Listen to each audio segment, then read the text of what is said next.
ये एक बहुत चिंता का विषय है। और जब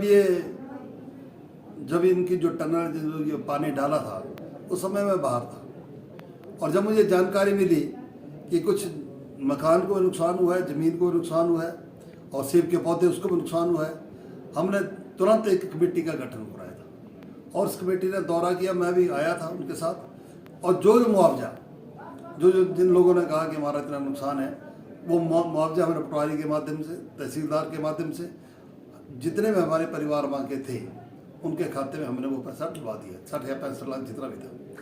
अब ये बात आपकी बिल्कुल सही है।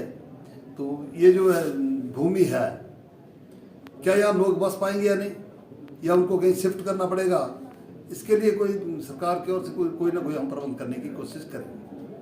पूर्ण रूप से हर क्षण में उन लोगों के साथ हूँ।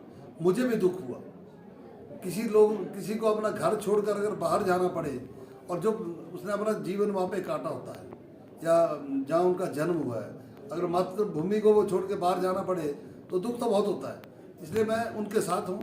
हम चुने हुए प्रतिनिधि, जनता ने हमें चुना है, हमें प्रोजेक्ट होने से कुछ लेना देना नहीं।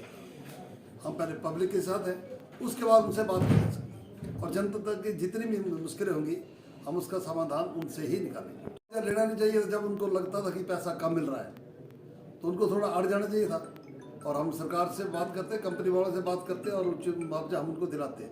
अगर ऐसा कोई केस है तो फिर से हम इनसे बात कर सकते हैं। अभी तक सभी विकल्प खुले। ये घटना घटी थी तब ये बात मैंने माननीय मुख्यमंत्री के समक्ष कही थी, और उसके बाद ये कमेटी का गठन हुआ था। अब ये जो मुआवजे की बात हो रही है, बात भी मैं वहाँ भी करूँगा और कंपनी के जो हेड है उनसे भी ये बात करूँगा।